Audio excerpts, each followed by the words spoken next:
Well, welcome back, everyone, to the video. If you guys saw part one, thanks for watching. If you guys haven't seen already, part one, we went through A through B in my record collection. Today we're going to do C, D, E. Pretty very diverse mix of music we have here. Lots of stuff from different genres, different artists, different time periods. So let's dive in. Let's start off first with Cat Stevens, his greatest hits. Big Cat Stevens fan. A lot of his 70s stuff is some of the greatest singer-songwriter music out there. Wild Ward's a great song. Moonshadow, Peace Train, Father and Son. I mean, this is the guy that, has some just great music. And yeah. Then we have one of my favorite greatest hits records of all time, Clearance Clearwater Collection, Chronicle. Great back cover as well. I mean, this is just one of my favorite records of all time. I mean, I've worn this album out. I mean, it's just, I love,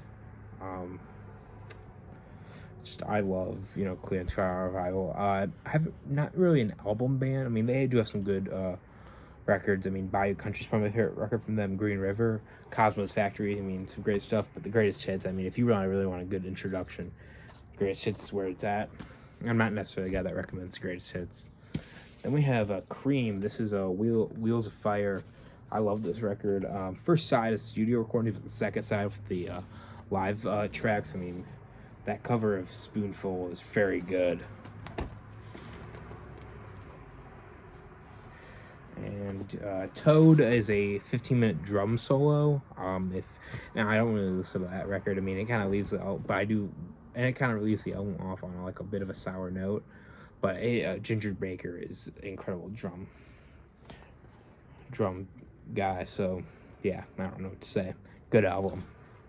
They're second to last before they broke up, but this is really, like, my opinion, that after this album is kind of where they went off hill. And Eric Clapton, after this for a couple years, really he had Blind Faith. I mean, he had a solo record. He had Derek and the Dominoes. I mean, it really took a while for him. He got cleaned up after in the mid 70s. Started put out mad music.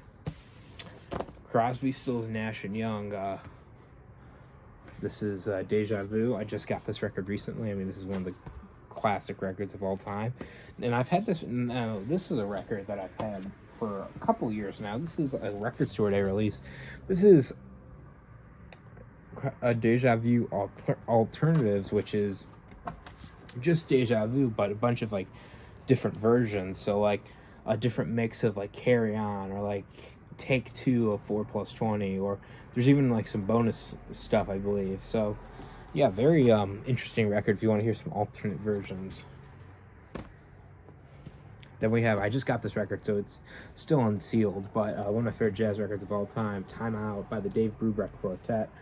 A lot of people love this for Take 5. Of course, one of the classic jazz songs of all time, but I love the opening, Blue Ronda a la Turk. I mean, that record, it's just such an energetic song. I've heard, not a studio record by them, but I've heard a lot of their live stuff, and so definitely a group that I definitely need to get more stuff from, but this is just a very classic record.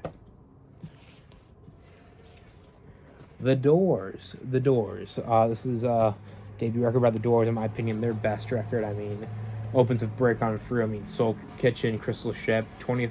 The first side, I mean, is all 10 out of 10 songs. 20th Century Fox, very underrated song. Let My Fire ends it. Alabama song is very fun. Second side isn't as great. I mean, I like Backdoor Man and End of the Night, but it ends with The End, which is an incredible song. So yeah, Doors. I need to get more Doors. I think I have a greatest hits compilation by the Doors, but I need to get more Doors. I need to get more from this band. This is Daft Punk. This is live in 1997. Just a live recording from Birmingham in November 1997. It's about 45 minutes long. It's just kind of meh. I mean, I need to get one of their studio records. I really want to get Discovery on record. Maybe even Random Access Memories. I'm not a big Random Access Memories fan. I'm probably one of the few people that doesn't like Random Access Memories, but I really do want to get Discovery on vinyl, but this will do. Great record. And just, I think Alive 2007, their other live record, I think that's a better record, but Live 1997 is also pretty good. Now, this is a record I cannot show the album cover for, so we have to show the back cover. This is The Money Store by Death Grips, one of my favorite industrial hip-hop records of all time.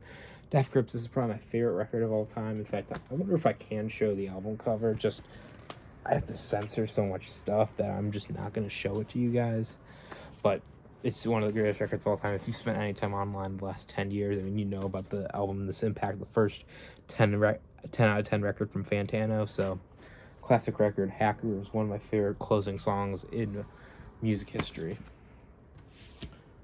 Let's go to another one of my favorite records of all time. David Bowie, Rise and Fall of Ziggy Stardust and the Spiders from Mars. I mean, this record has just some classic songs on this record. I mean, there's not a lot to say about it. Starman, Moon Age Daydream. Moon Age Daydream is probably my favorite song he ever did. Suffragette City, which is a good song. Ends with Rock and Roll Suicide. I mean, Soul Love is a pretty good one. Just a lot of classics on this record. I want to get more Bowie. I specifically want to get Low, because Low is my favorite Bowie record. I also probably want to get Black Star, his final record, but of course that will probably happen later. Then we have a soul record from David Gilmour of Pink Floyd. It's a debut soul record. A lot of the stuff here, you can hear, like, a lot of, like, the riffs and stuff, you can definitely hear what he did on The Wall. Like, a lot of the riffs on The Wall stem from stuff here. Like, I think the riff from Short and Sweet later developed which is the song on here, later developed into Run Like Hell on The Wall. And, you know, that's the back cover. It has a nice gatefold, though. So, yeah. I did see just today, right, David Gilmour. It was an interview done by the Dolls podcast, which is, I forget who does it, but they just they interview, like, famous women in rock history, you know, fashion, like, older, like, 60s and stuff, and they had an interview with, I forget her name, but it was David Gilmour's ex-wife, not the current wife, Polly Samson, which I know she's a very controversial figure in Pink Floyd, you know, the music community, which I know because I'm a big Pink Floyd guy, but they had an interview with her, which I want to check out because it's his first wife, who I know inspired a lot of the songs on that record. Let's move on now to, how do I want to talk about this? Wait, hold up. We do have one more in the D's section. This got lumped in there. It's about Derek and the Dominoes, and I do have Derek and the Dominoes, their live record. This is a record, I don't listen to it a lot, but I love this record because it's the final record. It's a record that I bought at a record store in Cleveland, Ohio. I forget the name of it, but it was in the East Side, and they closed down, but they were around for like 50 years. I'm forgetting the name. It's blanking. I'm blanking out, just trying to, like, think about the name of it, but it was a very famous record store, and this is a record that I got from there. It's the only record. Oh, it's on here. Record Revolution. Record Revolution was the name of it.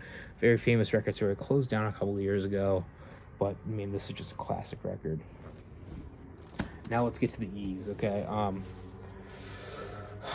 I don't know how I'm supposed to introduce this. I used to be a big Emerson, Lake and Palmer fan, like in 5th grade. I know that's, like, one of the, that's not, like, what 5th graders into, but, like, I was getting really into classic rock, and I heard these guys, and I'm like, okay, these guys are pretty weird. I got into them. So this is Emerson, Lake and Palmer. This is a self-titled record, my favorite album by them. This is the one with Lucky Man, but Knife Edge is my favorite song on this.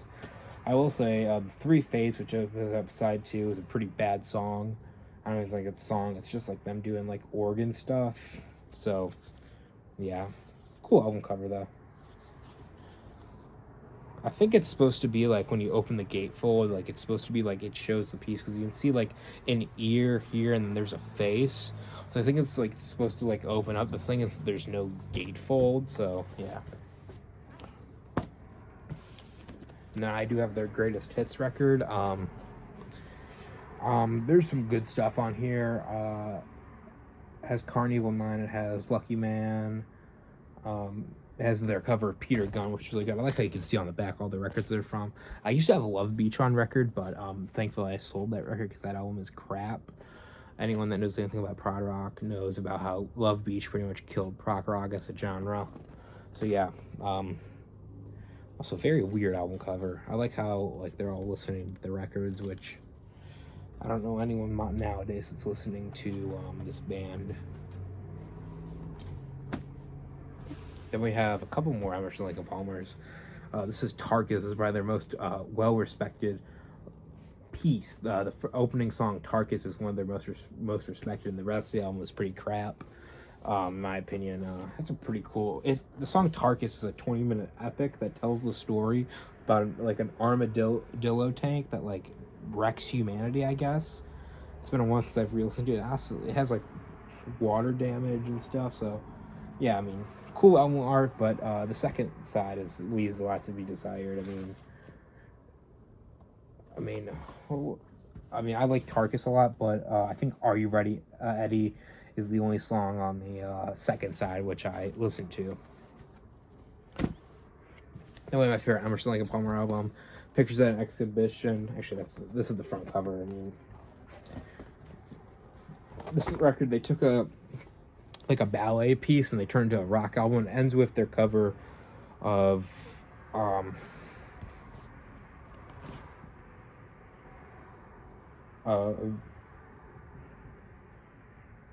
Nut Rocker, which is, you know, the do do do do do do do do do, which is my second favorite cover. It's actually one of two of my favorite covers of that song, like the do do do do do do do do, along with the Brian Selzer orchestra cover. So yeah, great record. Probably my favorite. It's a live record, so yeah, I do like it.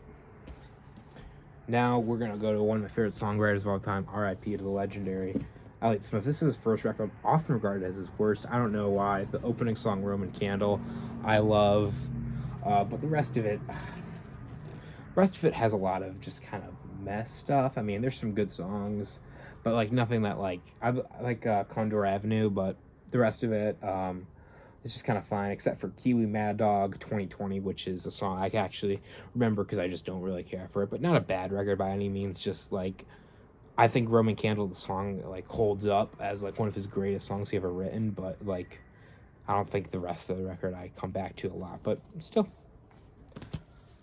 good record. And then he released 3 years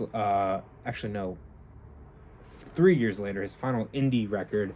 This is Either Or, which is one of my favorite records he ever put out. Just a beautiful rock record. I mean, I could go on and on. This also has a bunch of bonus tracks. So yeah. I mean, Rose Parade is probably my favorite song on the record, along with Ballad of Big Nothing. So I love that. I love the melody of Rose Parade. You know, the "Won't you follow me down to the Rose Parade." I'm gonna stop singing right now. It's getting really weird. So yeah, one of my favorite records of all time, Either Or by Elliott Smith. R.I.P. I do have a greatest hits compilation. Introduction to Elliott Smith. This is actually not my introduction, as this is actually the latest record I bought. This has some of the songs that, you know, if you know I don't have. So like Waltz number 2, Last Call, Needle in the Hay. I really want to get the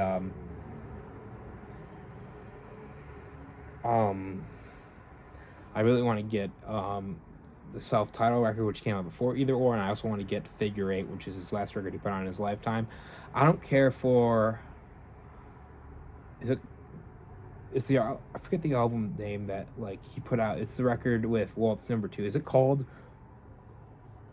Waltz 2? I'm forgetting, but that's the record. I like Baby Britain. That's the only thing I remember from that record. But I do need to get more Elliott Smith because he is one of my favorite songwriters of all time. This is Fugazi. I got this as a gift. What is it? It's an EP. I forget the name of it. A lot of this stuff would be on their debut record. It has Waiting Room on it, which is my personal favorite Fugazi song. I know I don't really care a lot about Fugazi, but I do like that song, you know. I am a patient boy. I'll wait. Okay, you guys don't care. Now we're going to go to one of my favorite musicians of all time, Frank Zappa. We have, this is a weird record. This is a Lumpy Gravy. But this is not the album that came out. This was the original Lumpy Gravy that got shelved by Capitol Records. They put out a way weirder record, and this is the original. It also has a very weird back cover. And this is just a pretty interesting piece of music. I really want to do a record about this because this used to be my favorite Zappa piece of music, but I think that's changed. Probably because I heard this record, which is my favorite Zappa record, Overnight Sensation. There's a great story with this record. So he used Tina Turner and the iCats, and Ike Turner, who is one of the worst people in the music industry all time. He was a terrible person, a great musician, but just terrible human being. He treated Tina Turner terribly, and he said that they got paid. He forced Frank Zappa to pay them per song, and he never knew about Frank Zappa's music. And so he tells Frank Zappa he's going to pay him per song. And Frank Zappa says none of that because he already knew Ike was, terrible person. So he pays them per hour when they're working out the Ikettes.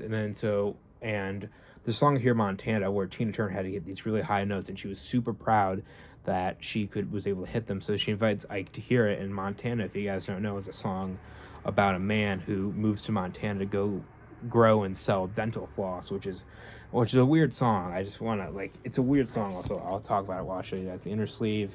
All these records so far, I believe, have been just on black vinyl, so I haven't shown you the vinyl. But Ike Turner heard it, and the rest of the song, because it's a weird record. I mean, it's Frank Zappa. So he said that he doesn't want their name on the record, and he just demanded that. Which,